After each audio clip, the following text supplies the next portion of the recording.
Hello everyone. आज मैं आपको एक बहुत ही इंटरेस्टिंग चीज़ बताना चाहता हूँ। अगर आप कस्टमर नेटवर्क पे काम करते होंगे तो आपको एक ही चीज़ बहुत ज़्यादा परेशान करती होगी, अनॉय करती होगी कि यार आपको हर एक मशीन पे बार-बार यूज़र नेम पासवर्ड डालना पड़ता है। फॉर एग्ज़ाम्पल अगर मैं कहता हूँ कि मेरे पास 5 मशीन है और मैं हर एक मशीन पे एक मशीन से दूसरे मशीन पे अगर मुझे एसएसएच करना होता है तो मुझे बार-बार पासवर्ड डालना पड़ता है और मुझे बड़ा अनोइंग लगता है।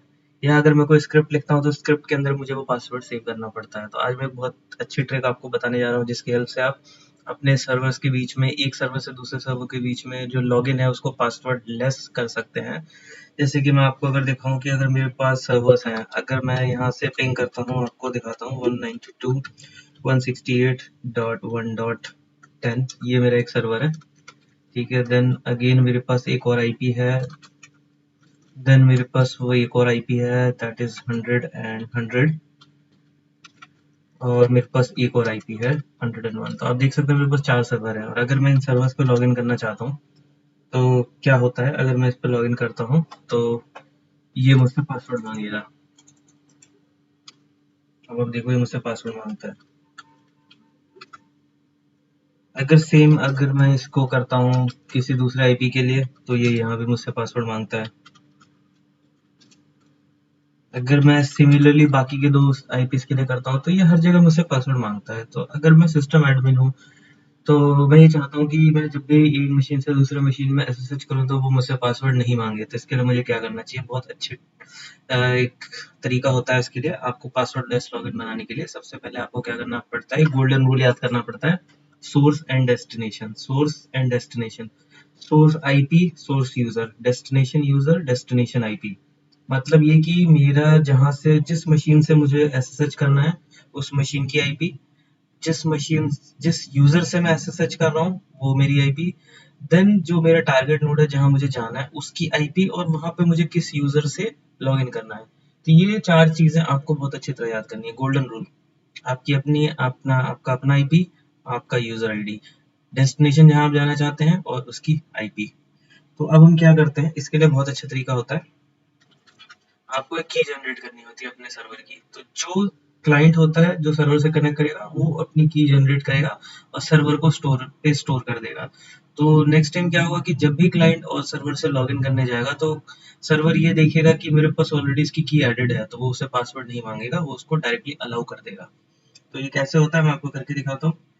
सबसे पहले तो आप ये चेक कर लें कि क्या आपके सिस्टम में ऑलरेडी ऐसा तो नहीं है कि कोई की जनरेटेड हो और आप उसको ज़बरदस्ती जनरेट करने जा रहे हैं। तो ये हिडन डायरेक्टरी होती है आपके होम डायरेक्टरी के अंदर एसएसएच करके डॉट स्लैश करके। यहाँ पे आप देखेंगे कि जब आप की जनरेट करते हैं तो आपकी आईडी जनरेट होती है, बट यहाँ पे मुझे ऐसी कोई फाइल नहीं दिख रही है।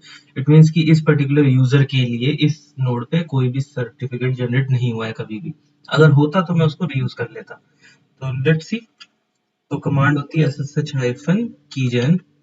उसके बाद आपको लिखना पड़ता है आर्ग्यूमेंट हाइफन टाइप। तो टाइप जो मैं बना रहा हूँ आरएस से होता है। ठीक है, रिमोट सर्वर ऑथेंटिकेशन होगा। उसके बाद पूछता है कि बाइट्स सर्टिफिकेट जो मैं जनरेट करने जा रहा हूँ उसकी बाइट्स कितनी होंगी। एंड देन एक कमेंट भी होता है जो मैं लिखना चाहता हूँ। सो आई कैन से कि ये मेरा यूजर है के तिवारी एट द रेट।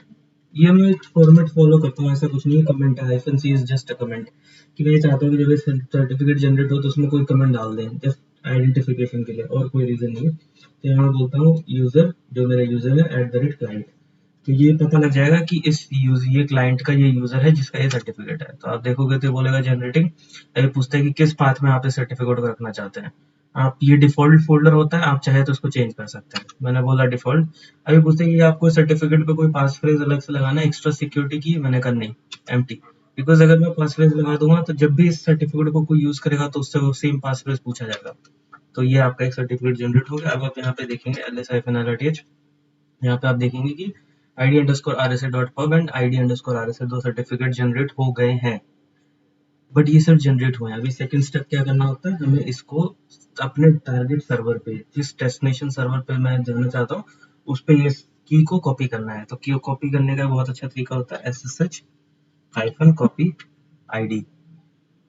इसमें क्या होगा, ये इसके सर्टिफिकेट को ऑटोमेटिकली उठाएगा और आपके डेस्टिनेशन पे डाल देगा।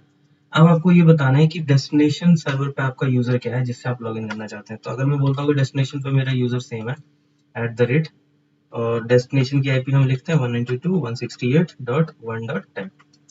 तो अगर ऐसा मैं करता हूँ तो ये मुझसे पहले पूछेगा डेस्टिनेशन नोड के ऊपर मेरा जो यूजर मैंने दिया उसका पासवर्ड क्या है। तो डेस्टिनेशन नोड के ऊपर मैंने ये यूजर दिया और ये इसका पासवर्ड है। तो आप देखेंगे तो यहाँ पे मुझे बोलता है कि इसने इसकी की को ऐड कर दिया। कहाँ ऐड किया? इस सर्वर पे ऐड किया। और अब मैं इस सर्वर पे लॉगिन कर सकता हूँ बिना किसी पासवर्ड के। कैसे? मैंने लॉगिन किया, डायरेक्ट लॉगिन हो गया। इसने मुझसे पासवर्ड नहीं मांगा। अब इसने नहीं मांगा तो क्या हुआ है एक्चुअली, बैकएंड पे देखते हैं। बैकएंड पे इस ये डेस्टिनेशन सर्वर पे गया। डेस्टिनेशन सर्वर पे एक फाइल होती है जिसका नाम होता है ऑथराइज्ड। इस फाइल को मैं ओपन करता हूँ। तो अगर आप इसको ओपन करेंगे तो आपको दिखेगा कि इसके अंदर एक सर्टिफिकेट ऐड हो चुका है। और वो सर्टिफिकेट बेसिकली पता है क्या है? ये आपको याद है जब मैंने कमेंट लिखा था तो कमेंट मैंने क्यों डाला था? जस्ट टू आइडेंटिफाई कि सर्टिफिकेट किस नोड का है। तो ये क्लाइंट नोड का है और ये यूजर आईडी है। तो इस यूजर आईडी ने क्लाइंट नोड का ये सर्टिफिकेट है बेसिकली, और यहाँ पे स्टोर कर दिया इस डेस्टिनेशन पे। तो अब इसको पासवर्डलेस एंट्री मिल गई है। ये कभी भी आ सकता है बिना किसी पासवर्ड के। अगर आप कहते हो नहीं मुझे रिवर्स भी करना है, रिवर्स भी आप कर सकते हो, बिल्कुल कर सकते हो। आप क्या करो, आप इसकी की ऐड लेके और वहां पे सेव कर दो। ठीक है, तो आप क्या करो, SSH hyphen keygen and then hyphen T. Then इसके बाद आप क्या करोगे, RS से then hyphen B4096 hyphen C। तो अब ये क्या है, ये मेरा सर्वर डेस्टिनेशन सर्वर है और ये यूजर आईडी है मेरी। तो मैंने लिखा कि डेस्टिनेशन सर्वर यूजर आईडी, ये इसकी की है। अब ये पूछता है कि किस डायरेक्टरी में रखना है, फास्ट फ्रेज क्या देना है। तो मैंने डिफॉल्ट चूज किया है। अब आप यहाँ देखोगे तो आपका आईडी RS से जनरेट हो गया है। अब आप क्या करोगे, SSH hyphen copy ID, then आप बोलोगे कि मुझे क्लाइंट के अंदर अपना ऐड करना है। तो 192.168.1.2 क्लाइंट की आईपी क्या है, 2। अभी मुझसे पूछता है do you want to connect, yes, then password. तो मैंने इसमें पासवर्ड डाल दिया। तो अब ये कहता है कि अब आप अपने क्लाइंट को डायरेक्टली SSH कर सकते हो इसके थ्रू। तब आप यहाँ से देखोगे तो मैं क्लाइंट पे आ गया।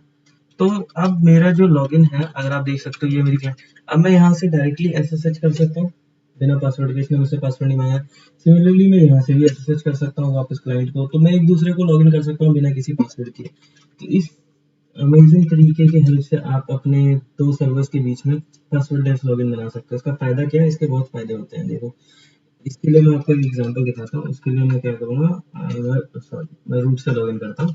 बिकॉज ये मैंने रूट से किया हुआ, सेम चीज़ मैंने रूट के लिए भी किया हुआ है। ठीक है, तो अभी मैं क्या करता हूँ कि देखो, एक छोटी सी स्क्रिप्ट बनाता हूँ फॉर आई इन 192.168.1. और क्या कहते हैं, इसके लिए हो गया आपका एक सेकंड, यहाँ पे मैं लिखता हूँ 10 11 2 से शुरू करते हैं, 2 10 11। ये बेसिकली आईपी है मेरी जिनके लिए मैं छोटी सी स्क्रिप्ट बना रहा हूँ।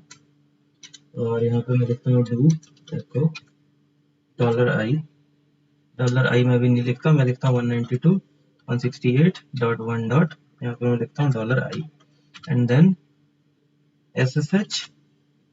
और आप लिख सकते हो 192.168.1.$i एंड यहाँ मैं ब्रैकेट में लिखता हूँ डेट एंड देन दो बार कर दिया, देन डन।